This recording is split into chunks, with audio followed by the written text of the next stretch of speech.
Right now in Westminster, there are people deciding how much it should cost you to keep living in your own home, just to keep living in it. A bill, every year, for having a roof over your head. And most of the people who'll end up paying it have no idea it's coming. They think this is a tax on rich people, on mansions, on someone else. In this video, I'm going to show you, using the government's own numbers, how someone else slowly turns into you. So give me a few minutes and I'll walk you through exactly what they want to do, step by step. And right at the end, I'll show you the one group of people who actually come out of this better off. Because there is one, and it can be you. As you're probably aware, the Prime Minister has quit. Keir Starmer resigned on the 22nd of June, and the race to replace him started on the 9th of July. And the favourite to win, Rise Burnham, could be Prime Minister by the 17th. No one voted for that. And whoever gets the job, they'll all want the same thing. They think we tax people's wages too much and their property too little. Which sounds fair enough, until you realise the property they actually mean is the home you live in. They want to do three things. The first is a tax on living in your home. The second is a tax on expensive homes with an underhanded ulterior motive. And the third is an increased tax on selling. Right now you pay council tax. That's the bill for your bins, your streetlights, and repairing the potholes on your road, supposedly. It's worked out from what your house was worth back in 1991. So yes, the system is old and clearly needs fixing, but within the fix lies a big problem. There's a plan doing the rounds, and Burnham is said to be a fan of it, called a proportional property tax. Instead of council tax, and instead of the big one-off stamp duty bill you'll pay when you buy a house, you'd pay one yearly tax based on what your home is worth. It's how America does it. And the fee you'll be charged for living in your own home is supposedly around 0.48% of your home's value every year. Now at face value, that can sound good. 2 annoying taxes gone. But here's the catch that never goes away. It's a percentage. And because it's a percentage, as your house goes up in value, the bill goes up with it. And houses do tend to go up over the years. That's just what property's done for decades. So you don't have to sell, you don't have to earn a penny more. The number just climbs on its own every year, forever. Now watch what this new property tax does to a landlord. On the home they live in, the rate the government is floating is 0.48%. But landlords get charged double on their investment properties. So 0.96%, near enough 1% of the value of each asset handed over every single year. And here's the part that stings. Right now, the tenants living in a landlord's property pay the council tax, not the landlord. But under this plan, that flips completely. So overnight, tenants save around £200 a month while the landlord is left to fit the bill. Tenants will love it. It wins votes. It's a smart play on Burnham's behalf. But as we'll discover, it's bad news for both landlords and tenants in the long run. Let's put it in real money terms. Say a landlord has 2 properties and each is worth £250,000. Nothing flash. At 0.96%, that's £2,400 a year on each one. 2 properties, and they're suddenly handing over nearly £5,000 a year on a tax that simply didn't exist before. When compared against what those properties actually earn in rent, that's months of income just gone. The landlord's first instinct is the obvious one, put the rent up to cover it. But they can't. You see, the Renters' Rights Act now limits how much and how often they're allowed to raise the rent. And that's on top of the Section 24 tax they already pay. And the up to £10,000 they're being told to spend making each property energy efficient by 2030. For many landlords, this just isn't one more cost. It's the final straw. So they run the numbers and sell. So if you're a landlord watching this, you're already running the numbers and you've got that sick feeling in your stomach. But stick around till the end of the video, because I've got a solution to get rid of that sense of dread. Now these are still only proposed tax changes. So you may be thinking, they'll never bring in an annual tax based on the value of your house. Except they've already started to do just that. Last November, in the budget on the 26th, the Chancellor Rachel Reeves brought in a new charge. The official name is the High Value Council Tax Surcharge, but everyone just calls it the mansion tax. From April 2028, if your home is worth more than $2 million, you pay an extra bill on top of your normal council tax.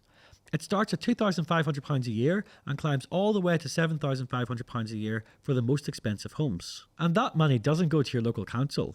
It goes straight to central government, the Treasury in London. The first thought for many of you is probably, £2 million? That's not my house, so who cares? And today, you might well be right. But here's the trick. Property never stands still. You see, back in 1990, the average British home cost about £58,000. Today, it's around £275,000, nearly 5 times more in a single working lifetime. So imagine you're living in a house worth, say, £400,000 today. nowhere near a mansion. But if homes over the next 30 years climb the way they climbed over the last 30, that £400,000 house turns into a £2 million house.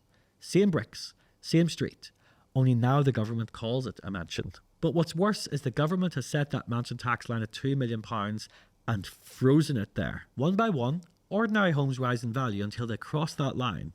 And the day they do, it gets hit with a tax that was sold to you as a tax for the rich. And that's the real game.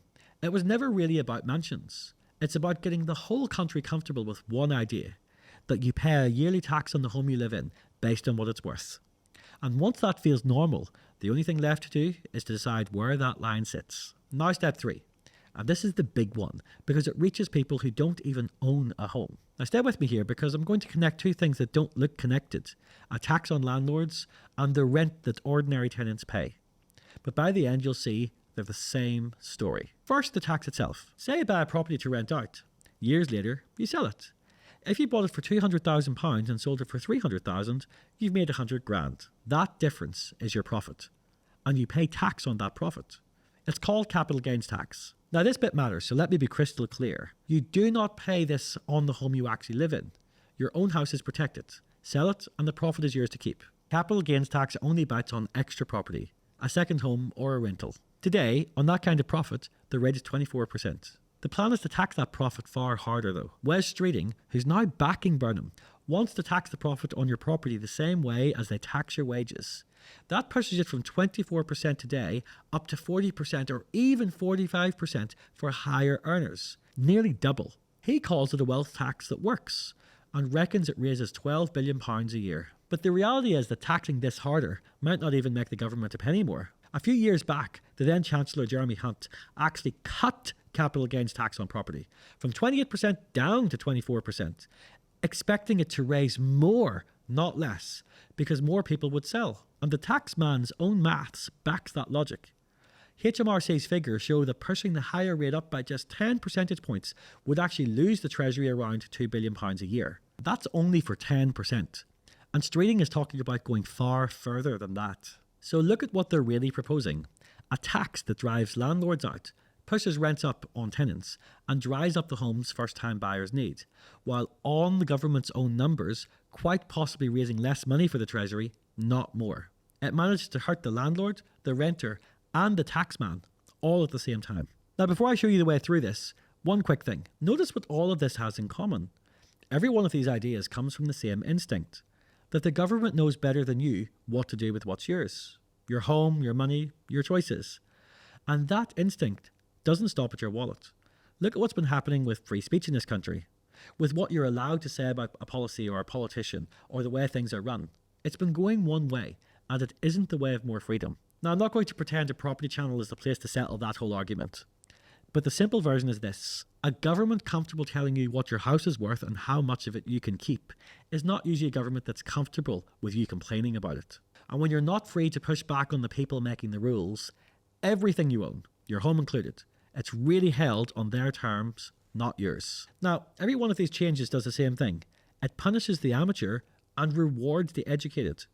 The panicking landlord dumps everything at the worst possible moment and takes the hit. The one who understands how to structure and protect their portfolio does the opposite. And that's not theory. Over 400,000 landlords have already moved their properties into limited companies to sidestep exactly this kind of a raid. They weren't lucky. They were educated. Every single time the government raises taxes, it creates an opportunity for educated people to make money. And that's what we teach here at Progressive Property. This August, we're hosting the final ever multiple streams of property income event. For 20 years, we've helped ordinary people build wealth through every type of market.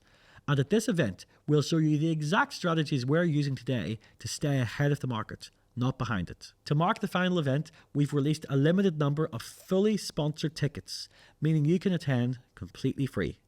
But once they're gone for good. So if you're serious about taking action, click the link below to claim your seat. And I'll see you there. Stay educated, stay sharp. Happy property, everyone.